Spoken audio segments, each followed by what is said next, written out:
অনতকো মাৰাদি যত দেৱগণ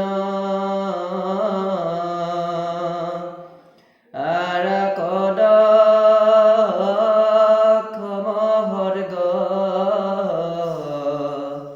বোলে সৰ্বজন এহি দখ বিধ সৃষ্টি